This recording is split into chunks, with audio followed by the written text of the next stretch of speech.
Happy Friday. We are coming off a nice 2-0 day on a 7-2 run. Let's talk some more baseball. What's going on, everyone? Welcome back in to another episode for Just a Bet Outside. I am your host, Steven, and we're back with a solid 15-game slate in the MLB. We are winding down, just a couple weeks left of the regular season. We got a ton of pennant races, including my Seattle Mariners, which are stressing me out every single night. But either way, we had a nice 2-0 day, as you heard, 7-2 in the last 3 days. We will take it. We'll go over that recap in just a little bit. But a quick reminder, the NFL Week 2 Best Bets video is out now. I give out the best Week 2 trends, all my leans, which my leans even last week went 4-1. And then I give out my best game bets for Week 2. If you're looking for NFL player props and anytime touchdowns, that video will be out Friday night. So, quick reminder, as you guys know, the website is officially live. We are making adjustments and making this as good as we can. It's justabetoutside.com. We have some incredible premium tools for you guys to use. If you want to learn more about it, there's a video pinned to the top of our YouTube page, just a quick 10-minute video explaining it. You get access to 250 plus sports books, any sport imaginable, instant results, feedback, all that kind of stuff, end of year tax prep help. I want to make sure it's extremely helpful to the bettors, especially the ones that do it long term and all that kind of stuff. We have a community page where you can follow people and their picks as well, tail them with one click of a button, etc., etc. My best bets are free to see because I will never charge for picks; they will always be free. But it is $9.99 a month to join. Again, it helps you with all your premium tools. Really helps you as a bettor, helps support the channel. But if you want 1 month free, use the coupon code JABOLAUNCH. And you can get it. So that link is below in the description. All right, let's get into it now. I have a dad joke for you, so here we go. What's the difference between Elon Musk and a lemur? Elon made the electric car, and a lemur made a gas car. That's pretty good. All right, in this video, we're going to recap yesterday and then go over the good and bad hitter matchups, the best pitcher strikeout matchups, the full 15-game pitcher report, and then, of course, we'll end it with the best bets and the recap. So hit that like button if you haven't already. Leave a comment below to help this channel continue to grow. If you're new to the channel, hit that subscribe button. Come join this awesome community. We're talking NFL, MLB with NBA right around the corner. All right, let's get this party started. And that means it's recap time. All right, there it is. 2 beautiful green check marks. Under 4.5 of the first 5, Tampa and Chicago. 2-0. Colson Montgomery, a base hit up the middle to go up 2-0 in the first. And they never scored again in the first 5 innings. Gotta love that one. Second one, Johan Oviedo over 4.5 Ks. This one was a little sweaty, and then he finally figured it out, had a 2K inning, and then got the job done. Thanks to a low pitch count, was able to go deeper into the game. I think he ended with 6. Maybe he just ended on 5. Either way, I don't care. It's a winner. So, nice 2-0 day again, 7-2. Let's carry that momentum into Friday and the weekend. There's the breakdown of all the bets this year. Now, it is time for the hitter matchups. All right, we got 17 good hitter matchups for you today, starting with the man, Kyle Schwarber, 8 for 22 with a couple Jimmy Jacks off of Michael Lorenzen. You keep going down the list. Taylor Ward, 5 for 16. Jose Ramirez, 5 for 16. Josh Bell, 6 for 12 off Mitch Keller. And then Eugenio Suarez, how about 5 for 12 with 3 bombs off Yusei Kikuchi, Issei Kakachi. And Gunnar Henderson, 4 for 11 with 2 home runs off Bassett Hound. And then over there on the right side, not a lot of home runs hit by anybody over there. But again, some decent matchups. Bryce Terang, 4 for 10 off Andre Palante.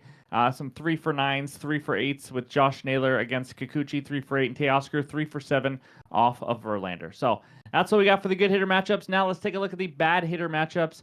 We don't have that many, just 7 of them. Mookie Betts, 1 for 19, 2 Ks only, though. So he's making contact. Adam Frazier, 2 for 13 as well. J.P. Crawford, who is struggling mightily right now. Paul DeJong, 1 for 12 with 7 Ks off of Mitch Keller. You see Marte there against DeGrom, not a shocker. And Mike Trout, surprisingly 6 Ks off of Luis Castillo. So that's what we got for all the hitter matchups. Now let's talk some Ks. All right, this is shocking. It's a 15-game slate. We have no good pitcher strikeout matchups. So what I'm going to do instead, just show you the 3 highest K-rate pitchers on the slate and tell you their matchup. Tariq Skubal at the Marlins. Miami is the 3rd lowest K-rate last 3 weeks versus lefties, 19.3%. That is pretty impressive. Yamamoto at the Giants. San Francisco, 5th lowest K-rate versus righties in the last 3 weeks at 20%. And then DeGrom at the Mets. Mets, 4th lowest K-rate versus righties last 3 weeks. Now you can see why there's no pitcher strikeout matchups, because these are bottom 5 or top 5, depending on how you look at it, teams in strikeout rate versus these high strikeout pitchers. So That's all we got for K's. Now let's take a look at the pitcher report. All right, here are the first 8 matchups of the day. Again, we like to give you all the info to help you out, save you some time. All the averages are on the bottom. Shane Boz versus Matthew Boyd leads us off. Boz seems to either be hit or miss. Missing some bats again, 21 Ks though in the last 17 innings. The lefty Boyd getting hit up a little bit more lately. Obviously having a great season, 2.92 ERA, but he's given up 6+ hits in 4 straight starts now. And then Mitch Keller versus Oh Lord. Mitch Keller settled down the last 2 starts after giving up just 2 earned runs and 9 hits in 11.1 innings. If you remember us talking about it, 4 or 5 starts before that, he was mightily struggling, especially with his command, but that seems to have figured out now. And then Lord, after 3 terrible starts, he bounced back with a 2-hit, 1 earned run start and 5.2 innings at the Cubbies. Lorenzen versus Ferris Bueller. That's right, Ferris found his way to Philly. Lorenzen giving up 7+ hits now in 3 of his last 4 starts, along with 13 earned runs over the last 20.2 innings. And then Bueller, again, like I said, making his first start for the Phillies. He was once a 2-time All-Star, but that injury has changed a little bit. He has not been able to find his form since that big arm injury. Low K rate, high walk rate. Trevor Rogers against Chris Bassett. Rogers, the dominance continues. We are looking at a guy who has pitched 95.2 innings with a 1.51 ERA. That's silly. 1 or less earned run in 7 of his last 8 starts, and the only over was 2 earned runs. It was in his last start. And then we got Chris Bassett, been better lately, but he did give up 7 hits and 6 earned runs in his last start versus Baltimore in just 2.1 innings. And then we got a good matchup in New York. How about DeGrom versus the young rookie Tong? DeGrom, he's gone back-to-back 5-inning shutouts now in his last 2 road starts, giving up just 12 hits in his last 20.1 innings. Tong really struggled last outing. He had 4 walks, gave up 4 earned runs in 6 innings. He did only give up 3 hits with 6 Ks also, though, at Cincy in that start. Martin Perez against Tanner Bybee. Perez finally came back down to earth last start, giving up 6 earned runs in 4 innings at the Tigers. Tanner Bybee he's got to be ready for the offseason, probably looking forward to fishing or golfing or something, but he has given up 4+ earned runs in 6 of his last 8 starts. It's not pretty. And also in his last 19 innings, and this is not usual for him in past years, he only has 10 Ks. It's not pretty. Tariq Skubal versus Sandy Alcantara. Skubal back to being dominant. My goodness. 1 earned run allowed in his last 27.2 innings. That's just crazy. Sandy had a few good starts, then went backwards again, giving up 7 hits and 4 earned runs with just 4 Ks last start against the Phillies. But he has gone 6+ innings now in 5 straight. If you guys remember, we hit like 2 or 3 of his bets on under outs early in the season. That is not the case. He's going deep. Then we got Luis Gil versus Lucas Giolito. To finish this off on page 1, Gil has limited runs since his return, but my goodness, the man can't throw strikes to save his life. In those 35.1 innings, he has 23 walks, as you see by his 14.9% walk rate. Giolito having a nice rebound season, giving up 2 or less earned runs now in 6 of his last 8 starts. Another guy, walks can be an issue. He has 12 walks in his last 23.2 innings. So that's what we got for page 1. Let's check out page 2, and we start out with a stud, TBD of Houston. But he's going up against Waldrip of the Braves, having a solid rookie season, giving up 2 or less earned runs in all 7 starts, 1 or less earned run in 6 of 7. But he does have 9 walks in his last 10.2 innings. He is due for some negative regression. He's not going to come onto the scene and just hold a 1.33 ERA. You see an expected ERA there of 3.38. And then Brandon Pfaadt versus Pablo Escobar Lopez. Pfaadt giving up a ton of hits in his last 8 starts. How about 62 hits in 41.1 innings? That's not right. Lopez looked decent in his first start back, giving up 6 hits and 2 earned runs in 6 innings at the Royals. And then we got a pair of Ps, Palante and Priester. Palante not missing any bats at all and has given up a lot of hits lately. 33 hits in 26.1 innings, 15.9% K rate. Maybe the lowest on the slate today. And then Priester having a great season, giving up 2 or less earned runs in 9 of his last 10, and the Brewers do nothing but win games when he is on the mound.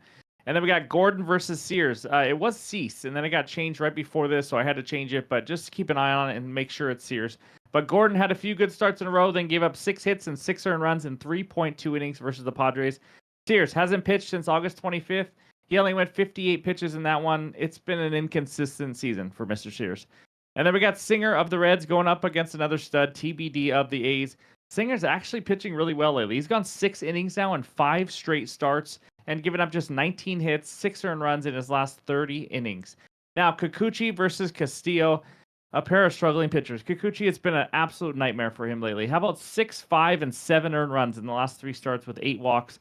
Castillo, I have not been impressed by him lately. He was decent at the beginning of the year. In his last 5 starts, he has given up 20 earned runs in his last 23 innings. Not pretty. Really struggles with lefties. But Yamamoto versus Verlander.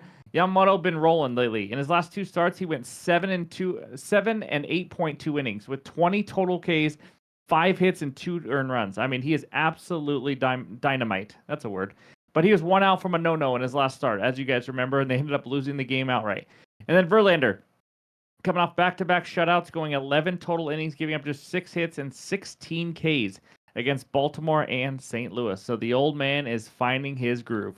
But that's what we got for the pitcher report and all the research help. Now it's time for the best bets. All right, this first one takes us out to Toronto, Canada, where the Blue Jays host the Baltimore Orioles. Jays on the money line, -137. Orioles money line, +113, with a total of 8 runs. I got a player prop in this one. Give me the man, the myth, the legend, Trevor Rogers, over 4.5 Ks, -105 on DraftKings half unit. I like this play. It's actually 5.5 at plus money on Bet365. It's juicier at 4.5 on other books. I love DK giving it to us at almost even money here. So let's talk Mr. Rogers. Now, the key with him is his length. Pause. He just broke his 4-game streak of going 7 innings. He went 5.1 innings last start, but 6 innings is pretty much a minimum. His line is juiced heavily to the over 17.5 outs. He has 5 Ks in 6 to 7 innings, getting 5 Ks in 6 to 7 innings is not asking a lot from him. So that's one of the main reasons why I like it, is because I'm expecting 6 to 7 innings out of him again. As you can see by this outlier screenshot, he is over this line in 9 of his last 10. That's quite the hit rate, averaging over 6 Ks per game. Now, he's facing the Blue Jays. I know they don't strike out a lot. 11th lowest K rate versus lefties last 3 weeks, so striking out a little bit more. It's at 19.5%, but you know what? Rogers has faced a ton of low strikeout teams lately. Let's talk about it. He faced these are his last 3 opponents. The Dodgers, 5th lowest K rate versus lefties. He had 6 Ks in 5.1 innings. Giants, 10th lowest K rate versus lefties. 5 Ks in 7 innings. Against the Astros, the 7th lowest K rate. How about 9 strikeouts in 7 innings? So these 3 have actually had slightly lower K rates than the Jays in his last 3 outings, and he's gone over in both. And a couple of them, obviously, because he's just giving length to them with his 6, 7 innings and things like that. Recent lefties to face the Jays, Max Fried, not a super high K rate, 4 Ks. Matthew Boyd had 5 Ks. Blake Snell, 10 strikeouts. Kershaw, 4 Ks in 6 innings. Kershaw doesn't miss many bats. Kyle Freeland had 4 Ks in 4.2 innings. So it's not like this Blue Jays team doesn't strike out, and it's absolutely impossible. If Kershaw and Freeland can get 4 Ks, I think Rogers can get 5+ Ks here going deep into the game. So give me Mr. Rogers over 4.5 Ks as my first best bet. All right, here we go. Bet number 2 is a hitter parlay. Give me Mookie Betts and Jose Ramirez, 1+ hit each at -116 on DraftKings. I have the Mariners game over here, by the way. They are 1 single away from taking, or at least tying, the division lead with the Astros, as they are in the bottom of the 12th. So I'm freaking out a little bit here. But anyways, let's start with Mookie. He's on an absolute roll lately, and it's about time because he had a rough start to the season. But in his last 7 days, he's hitting .444, 3 bombs, 13 ribbies. As you can see by this outlier screenshot, how about 1+ hit in 9 of his last 10, 2+ hits in 4 of his last 5. He is hitting .385 in September. In 40 plate appearances in September, he has only 3 strikeouts. Facing Justin Verlander, he's just 1 for 6 off him in his career. Not a big sample size, not really worried. Obviously, Verlander was a lot better back in the day as well. But Verlander does give up a .270 average to righties. He struggles a bit more on the road, so I like him to stay hot here. Give me Mookie to get 1+ hit each, or 1+ hit. Jose Ramirez, the other guy. Now, he's also swinging a hot bat, hitting .370 in the last 7 days, hitting .333 in September. Now, as you can see by this outlier screenshot, how about 1+ hit in 8 of his last 10? And he absolutely crushes lefties, hitting .333 off lefties this year. Also hitting well at home, hitting .299. Facing lefty Martin Perez. As you saw earlier, Jose Ramirez has had success, 5 for 16 off of him in his career. And then behind him is a White Sox bullpen that obviously is not very good. So give me 2 studs to get 1+ hit each as my second best bet. All right, the Mariners are now a sack fly away from tying for the division. Just going to update you as we record. But either way, Rangers at Mets. Mets moneyline -110, Rangers moneyline -110 with a total of 7.5 runs. I got another player prop, and it's another K prop. Give me Jonah Tong over 5.5 Ks, -130 on FanDuel half unit. A little juicy here. I thought this line would just start at 6.5, to be honest with you. But let's talk about him. He's only made 2 career starts, 6 Ks in both of those starts versus Miami and Cincinnati. He went 96 and 97 pitches, so he's got a long leash. You'd like to see that. He had 4 walks last game, and he still had 6 Ks in 6 innings. If he has his control, he should easily go 6 innings here. You see his outs prop, I think, is like 16.5 right now, just to the over.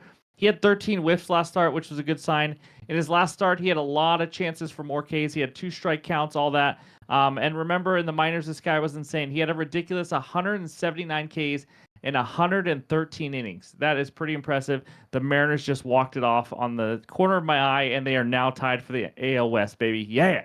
Anyways, facing the Rangers, let's get back on track. They have the 17th highest K rate versus righties in the last 3 weeks.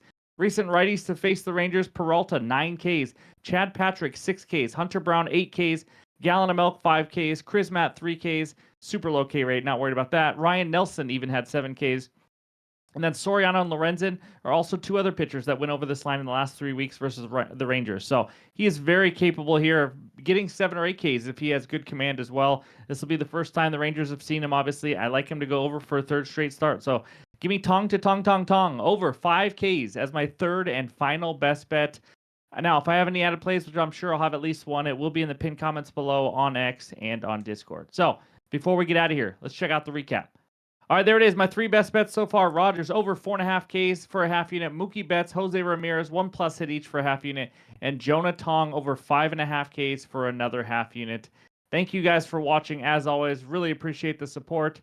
Hope you guys have a great Friday. And a quick reminder to go check out the NFL Week 2 Best Bets video out now. And the player props are coming later on Friday. So hope you have a good one. We'll talk to you soon.